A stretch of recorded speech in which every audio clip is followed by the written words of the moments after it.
Bonjour tout le monde, j'espère que ça va bien.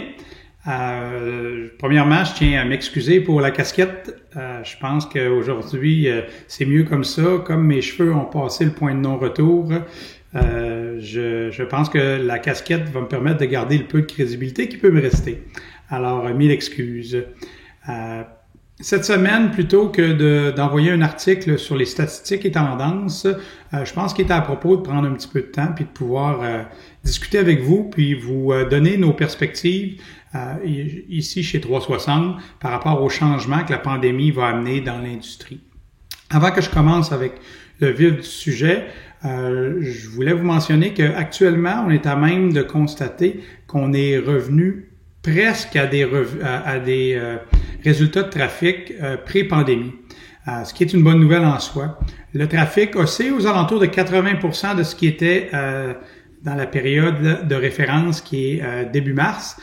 Cependant, lorsqu'on prend en considération que le trafic payant est en baisse de 50% au mois d'avril dû à d'importantes diminutions au niveau des investissements publicitaires, puis qu'on s'aperçoit que le trafic organique, lui, est à peu près à 100% par rapport à la période pré-pandémie. Il est à même de dire que la raison pourquoi notre trafic ne remonte pas au même niveau que le début mars, c'est presque uniquement dû à une baisse des investissements publicitaires qui est de l'ordre d'à peu près 65% pour le mois d'avril, particulièrement au Québec. Cependant, il y a des opportunités, particulièrement au mois de mai, si on regarde le coût par clic qui est relativement bas. Les concessionnaires qui continuent d'investir et d'être présents, on en a même qui, au Québec, ont un trafic plus élevé que la période pré-pandémie en tirant profit des opportunités pour une publicité qui est à faible coût, un très bon retour sur investissement. Il y a aussi d'autres signes positifs. Le taux de conversion, celui-là, est toujours supérieur au taux de visiteurs. Ce qui veut dire que principalement les acheteurs sont en mode achat, sont très sérieux. C'est bon pour nos concessionnaires qui ont absolument besoin d'avoir du trafic de qualité puis des leads de qualité pour maximiser les opportunités de vente. Rester connecté avec vos consommateurs, c'est super important. Les walk-ins sont presque à zéro. On est encore en temps de confinement. On risque de voir réapparaître un peu de walk-in à mesure que les gouvernements, particulièrement le gouvernement du Québec, met son plan de retour à la normale. Mais pour l'instant, c'est quasiment nul. Les ventes en ligne sont en forte progression. On a des concessionnaires au Québec qui vendent des véhicules tous les jours en utilisant des plateformes sur Internet. Ce qui est très intéressant. Puis, ce qu'on voit particulièrement, c'est le niveau très élevé des opportunités générées par le chat. On voit que le consommateur, même s'il travaille à distance, puis s'engage dans un processus de vente à distance, sans le besoin de pouvoir interagir avec un autre humain, ça fait que c'est une belle opportunité, le chat, de pouvoir rester connecté avec nos consommateurs. Puis, je vous suggère fortement de maximiser les opportunités dans ce sens-là. Le niveau des appels téléphoniques, dans la dernière semaine, on s'est rendu compte qu'il était revenu à la normale. On voit des niveaux qui sont assez stables, similaires au niveau pré-pandémique. Alors, ça démontre qu'il y a de l'activité, puis qu'il y a une lumière au bout du tunnel. Maintenant, je vais entrer dans le vif du sujet. On lit un petit peu partout que les changements vont arriver dans la façon dont les détaillants et les manufacturiers doivent approcher le cycle d'achat d'un consommateur. Pour être honnête, je pense pas que la crise change beaucoup comment l'industrie doit approcher le consommateur. Je vais être clair ici, il faut faire des changements, il faut s'adapter.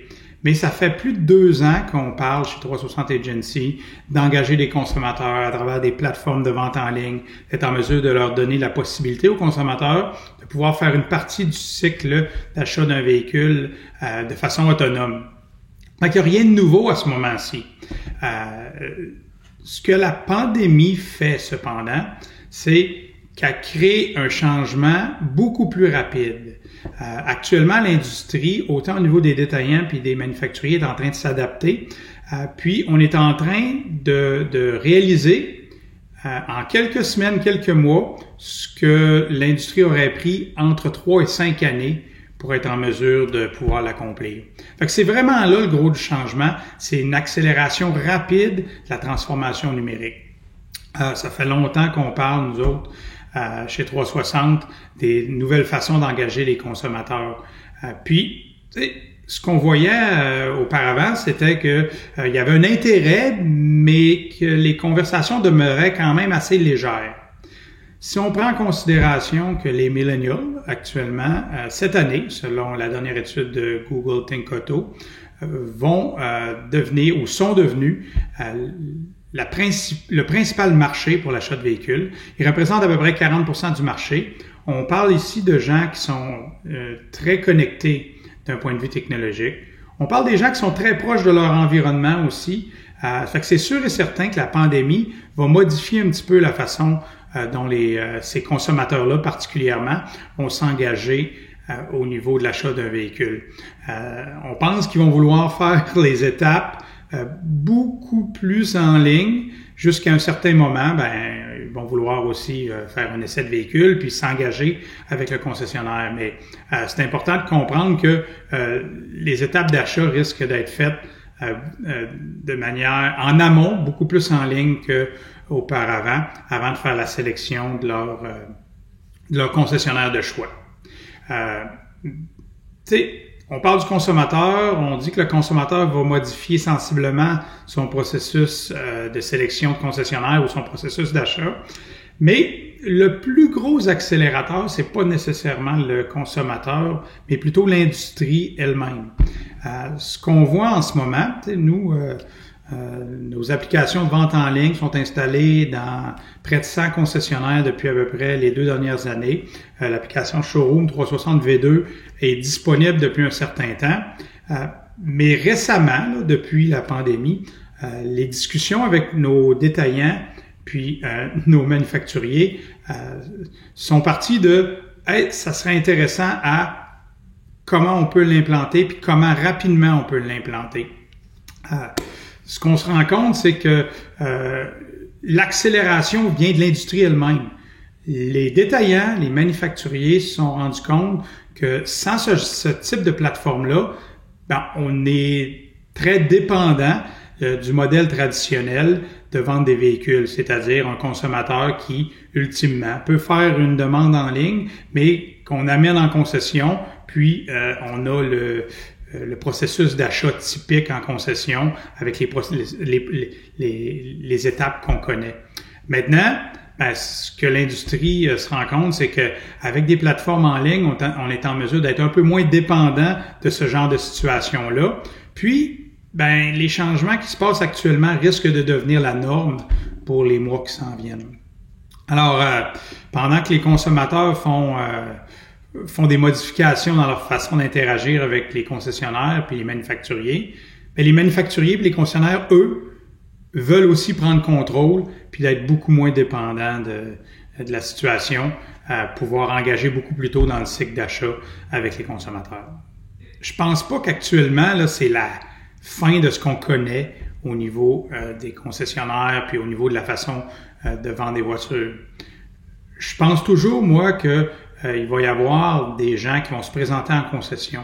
Mais si on est en mesure de pouvoir faire une grosse partie du processus en amont, puis qu'on est en mesure d'intégrer les étapes de vente en ligne dans nos processus de concessionnaire, ça va faire une grosse différence. Tu sais, la technologie, c'est à peine 50% de la solution. C'est important d'avoir le bon message, le bon marketing, le bon merchandising, la mise en marché, puis des bons processus. Si on est en mesure de créer cet écosystème-là où on a une plateforme technologique, mais qu'aussi on a les bons processus, puis qu'on est en mesure de pouvoir avoir une équipe qui intègre ce type de plateforme-là dans leur message, puis dans leur façon de travailler avec les consommateurs, je pense que c'est là qu'on va vraiment tirer le maximum de ce que la technologie peut nous apporter. La crise du COVID-19, ce qu'elle amène, c'est l'idée de vendre en ligne devient une question de survie pour les concessionnaires et les manufacturiers. On a vu là que plusieurs manufacturiers nous ont même contactés voulant accélérer des programmes. On va en lancer là, dans les prochaines semaines et les prochains mois avec plusieurs manufacturiers où ils veulent aussi sponsoriser ce genre de programme-là. Fait que maintenant que l'industrie s'accélère dans leur transformation numérique, je pense qu'il va rester à nos paliers de gouvernement, OMVIC en Ontario, AMVIC en Alberta, puis au Québec, l'Office de la protection du consommateur, de s'adapter aussi. Parce que bien que l'OPC a toujours été là pour protéger les consommateurs, protéger les détaillants, maintenant, s'ils n'adaptent pas leur façon de procéder ou leur loi autour de la façon de contracter pour des véhicules, puis l'obligation d'avoir des signatures en concession pour les contrats, ben, ça va empêcher l'industrie d'avancer. Moi, je suis persuadé que là, la CADA, puis principalement, là, on a vu que l'Association des concessionnaires automobiles du Québec a vraiment agi comme leader au niveau de la crise, puis au niveau de ce qu'ils ont mis en place. Ça va être important de faire du lobbying à cet effet-là, faire en sorte que les lois s'assouplissent, puis qu'on soit en mesure de supporter les concessionnaires et les manufacturiers dans la nouvelle réalité, de vouloir contracter de façon... de contracter à distance, pardonnez-moi, avec les concessionnaires. Avant de conclure, je voulais prendre quelques temps pour parler à nos concessionnaires des éléments importants dans leur stratégie. Premièrement, d'avoir la bonne technologie, c'est une chose, mais ça représente seulement 50% de ce qui est à accomplir. C'est pas comme si on devait juste faire « OK, j'ai mon module de vente en ligne, check », puis de dire ben, je l'ai, c'est beau, I'm set for life. Non, c'est pas ça.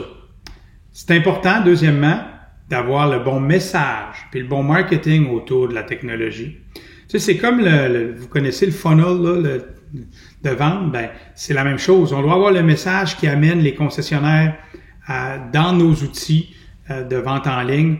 On doit être capable de les accompagner step by step, étape par étape, puis surtout faire en sorte que les consommateurs aient confiance dans notre processus d'achat en ligne. C'est nouveau aussi pour les concessionnaires, puis plus on leur fait sentir qu'on est là pour eux, plus ils vont avancer dans ce processus-là. Troisièmement, assurez-vous d'impliquer votre équipe. Assurez-vous que votre staff, vos employés, comprennent ce que vous tentez d'accomplir. Tu sais, l'expérience en ligne puis en magasin, il faut qu'elle fasse du sens pour le consommateur, mais elle doit aussi faire du sens pour votre équipe.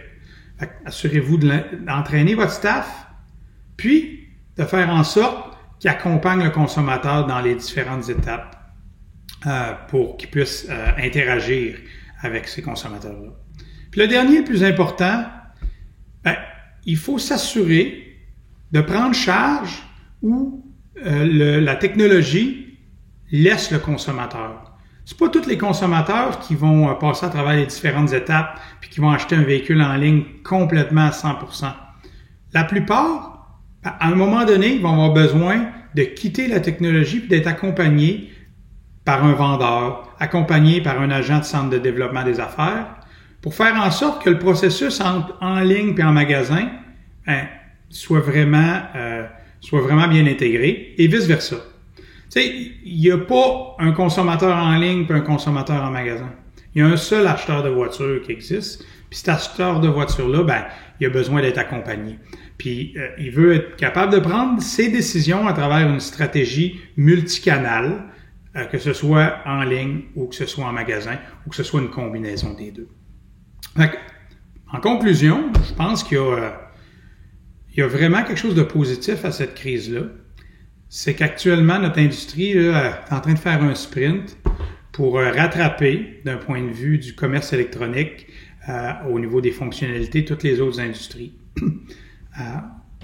Le momentum qui est généré actuellement par les concessionnaires, par les manufacturiers, puis les différentes associations, risque de propulser l'industrie en avant de certaines autres industries. Ça fait qu'on passe de vraiment être conservateur comme industrie, dans la façon d'interagir avec les consommateurs puis la façon de vendre, à être très progressif. Je pense que l'industrie automobile a tout ce qu'il faut pour devenir le leader mondial dans les outils puis les technologies pour engager les consommateurs de façon différente. S'il y a une industrie qui a prouvé à travers le temps qui est en mesure de se réinventer, c'est bien l'industrie automobile.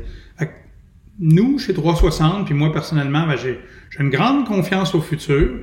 C'est sûr qu'actuellement, on passe des temps qui sont pas faciles, il y a beaucoup d'incertitudes, mais ensemble, on va réussir à tirer le meilleur de cette crise-là, puis faire en sorte qu'on évolue, puis qu'on suit le consommateur dans ses nouvelles façons d'interagir, puis de procéder à l'achat d'un véhicule.